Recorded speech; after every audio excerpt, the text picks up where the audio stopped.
ওমর ইবনে খাত্তাব রাদিয়াল্লাহু আনহু ইসলামের দ্বিতীয় খলিফা। ন্যায় বিচার, শক্ত নেতৃত্ব এবং প্রজাদের প্রতি দায়িত্ববোধে তিনি ছিলেন অনন্য। কিন্তু এক রাতে এক শিশুর কান্না তার চোখে জল এনে দিয়েছিল।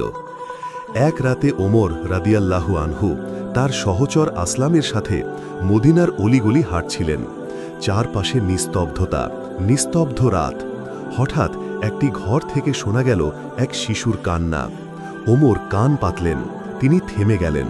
তারপর এগিয়ে গেলেন সেই কান্নার উৎসের দিকে।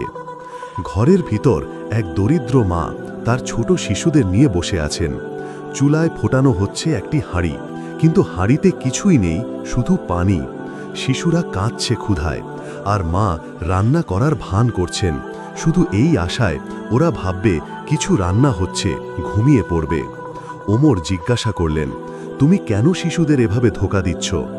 মহিলা উত্তর দিলেন, আমাদের ঘরে খাবার নেই, আমি শুধু পানি ফুটিয়ে রাখছি যেন ওরা একটু আশায় ঘুমিয়ে পড়ে।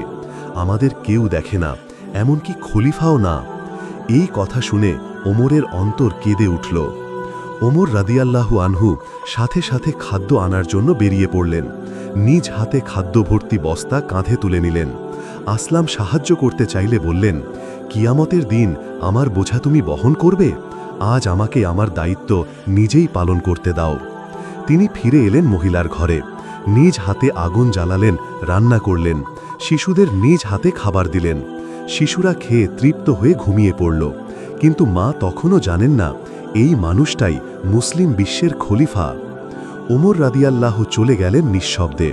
তার শাসন ক্ষমতার নয়, বরং দায়িত্বের প্রতীক।